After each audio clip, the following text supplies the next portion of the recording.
One of my lunch friends asked me last week if I make videos that I think might be popular. Sometimes it all depends on what I have on hand and what I feel like doing. And today is an example. What I have here is venison backstrap. Backstrap, I had to look it up because I didn't know what it was. It's muscles that run along the back of the animal, along the spine. It's supposed to be very tender and lean meat because it's muscle that isn't used very much. How many people have access to venison backstrap? This video will probably get as many dislikes as it gets likes, which is okay. I don't mind dislikes because they're engagements. Each thing counts as an engagement, and that increases my ranking, and it's more money for me. So you feel free to dislike if you want. Anyways, I'm going to prepare these. I have a recipe that I found on the internet that I've modified a little bit. I have no idea. I've never worked with this before. This is the first time for me. It's an experiment, but I've got them. So why not use these pieces of venison backstrap?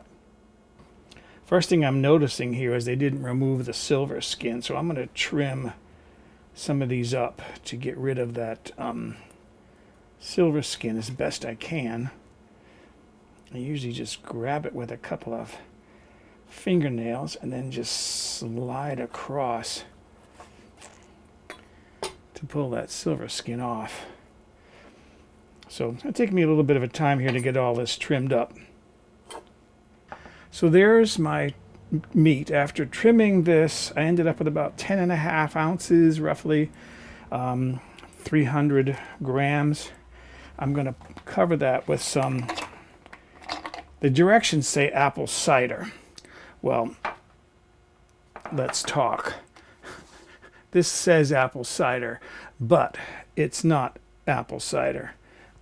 It's apple juice. Apple cider is unprocessed, unfiltered apple juice, fresh squeezed usually. Maybe you can get it at an apple farm. The stores sell apple juice as apple cider because it's been pasteurized. It's going to have a long shelf life. Fresh cider doesn't have a good shelf life. So I'm going to use apple juice on this that's mislabeled apple cider. And you want to just put in enough to cover the meat. That's what the directions say. Cover this and put it in the refrigerator for 2 to 3 hours. While I'm waiting for that venison to sit in the refrigerator, I'm going to make my own barbecue sauce.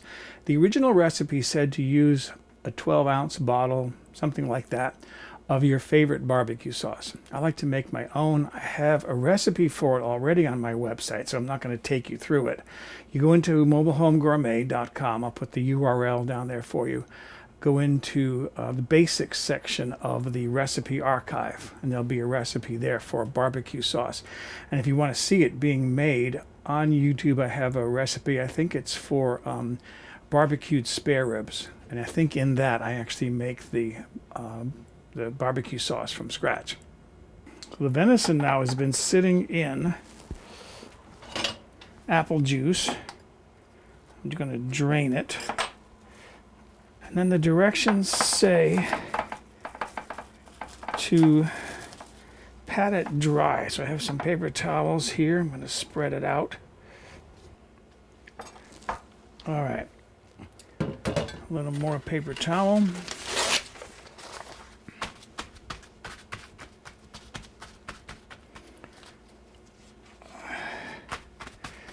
Don't have to be too fussy, I don't think, with that. And then using the same dish, it says, put some of your barbecue sauce. I took some out to let it cool down more quickly. That's the barbecue sauce that I cooked. And then put this back in again, the meat.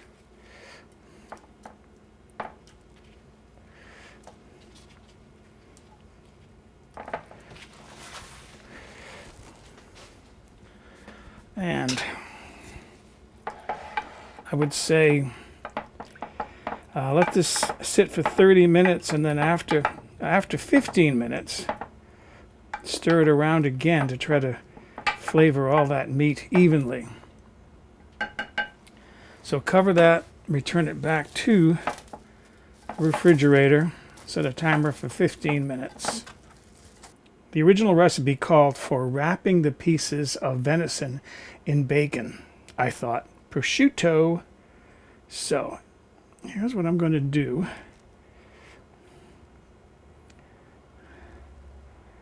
Put one of those on there and kind of curl that up. If I need to use, I quartered this because I wasn't sure how much I was going to need. Some of these pieces are larger than others. Okay, so there's a wrapped one. Plain going overhead. And rather than securing that with a toothpick, I thought what I would do is I would use a skewer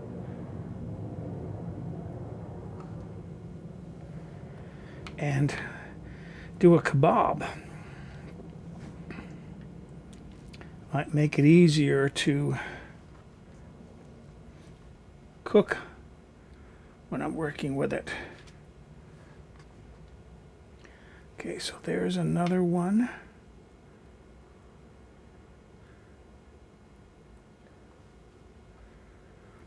All right, so I got all my pieces here. I can probably do 2 skewers. So there they are, all wrapped in prosciutto and arranged on a skewer. I think they'll be easier to cook that way. I'm going to wrap these up and put these in the refrigerator because I'm also going to be doing some chicken wings. Those need to cook to the bone. These should be done in 15 to 20 minutes because I can cook these to medium rare. So I'll start these after the chicken has been cooking for a while. Okay, I wanted to experiment with chicken wings, doing something different. I've done party wings, but what if I were to take a chicken wing and wrap it in prosciutto, like so, and rather than use a toothpick, I think I would tie that. Okay, here's my butcher's string or cooking twine, whatever it's called. And then wrap that around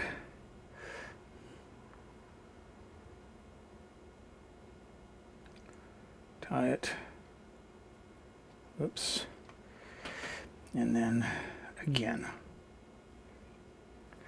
I like the idea of these being tied. I think they look a little nicer actually. So there it is. If this works out pretty well, I'll do it as a full-on cooking video. Let's do another one. That was a drumette. Let's do a wingette. I want to see how well these wrap up. Okay, piece of prosciutto. Let's find a wingette. This is a wingette. Oh yeah, that's going to work really, really well. Okay, piece of string.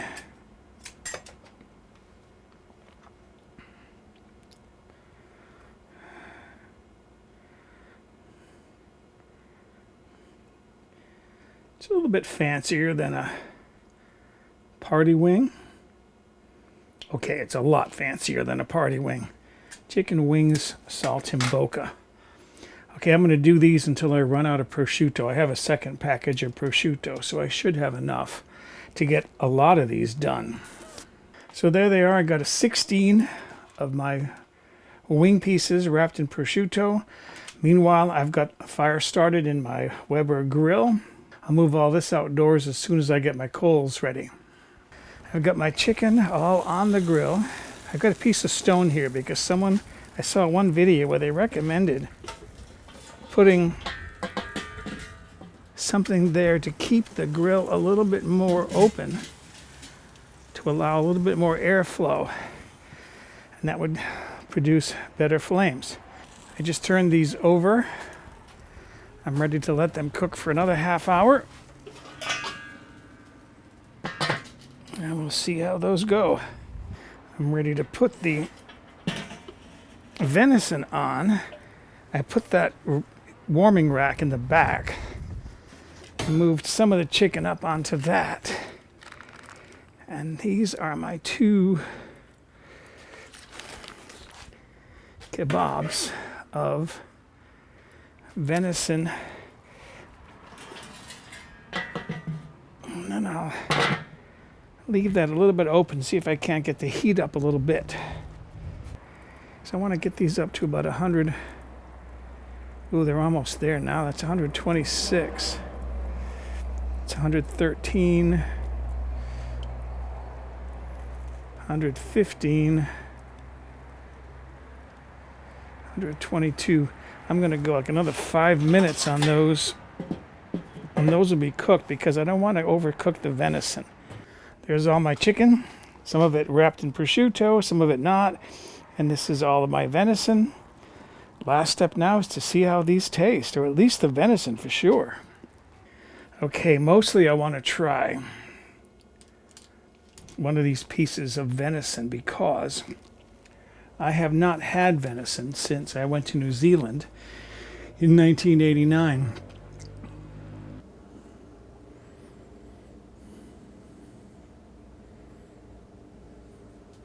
It's good. Ooh, that's good.